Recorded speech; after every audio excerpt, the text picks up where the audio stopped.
அன்பு தமிழ் நெஞ்சங்களுக்கு மெர்சல் கெலாட்டாவின் அன்பு வணக்கம். வாங்க இன்றைய காணொளி இதோ.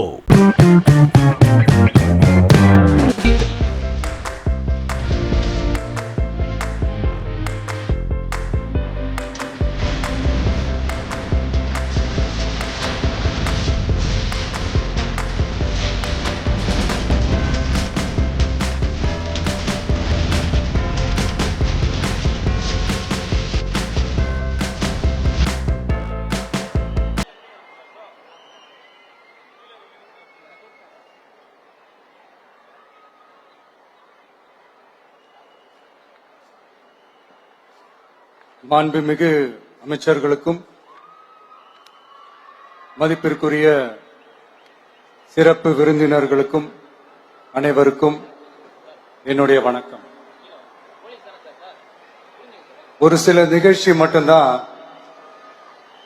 மனசுக்கு ரொம்ப நெருக்கமா ஃபீல் பண்ணும்.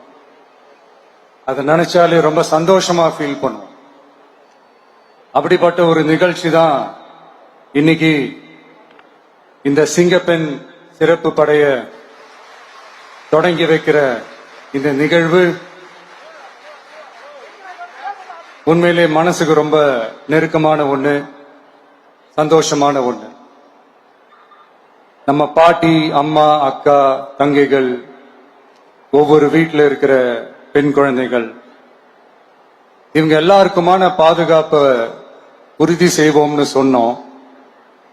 ஆனா அது எலெக்ஷனுக்காக மட்டுமே கிடையாது. மனசுல இருந்து நிஜமா, உண்மையா, உணர்வு பூர்வமா சொன்னதுதான். பெண்களுக்கு எதிரான இந்த கொடுமைகள்ல நமக்கு எப்பவுமே 0 டாலரன்ஸ் தான். அதுல ரொம்ப உறுதியா இருக்கிறோம். சோ சொன்னது எல்லாமே செய்யணும். கொஞ்சம் கொஞ்சமா, படிப்படியா அதை செயல்ல கொண்டு வரணும். அதுல ரொம்ப தெளிவா இருக்கிறோம்.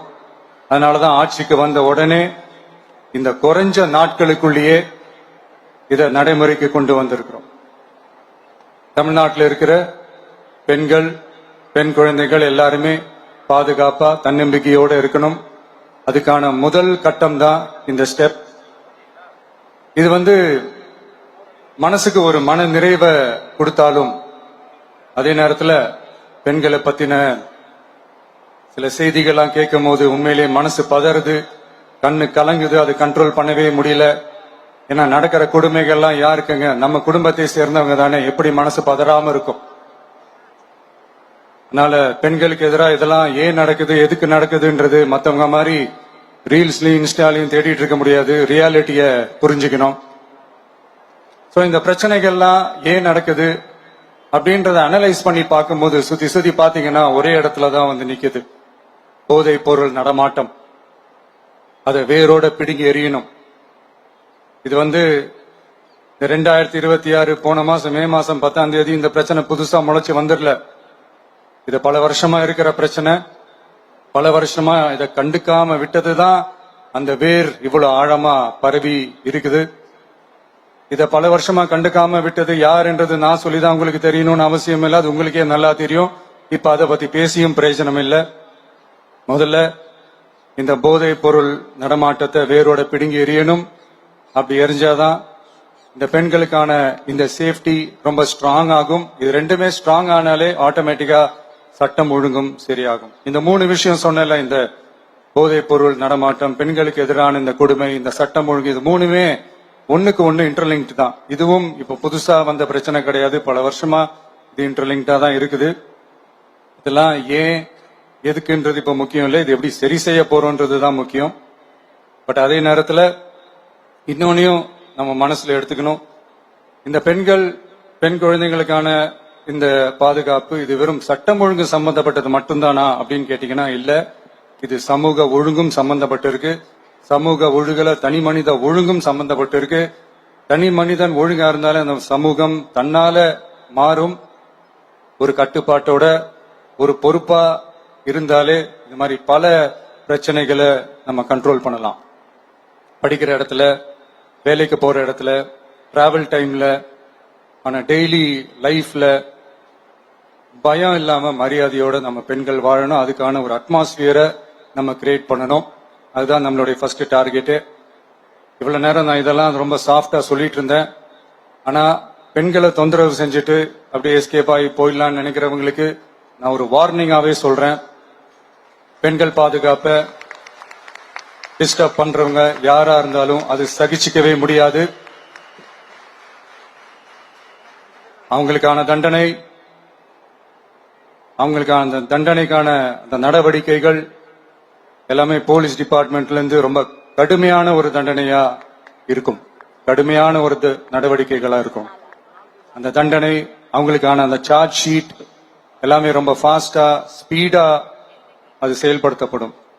என்ன ஒண்ணு, அந்த ஸ்பீட்ல நிரபராதிகள் யாரும் தண்டிக்கப்பட்டிருக்கூடாது. இதையும் காவல் அதிகாரிகள் மைண்ட்ல எடுத்துக்கணும்.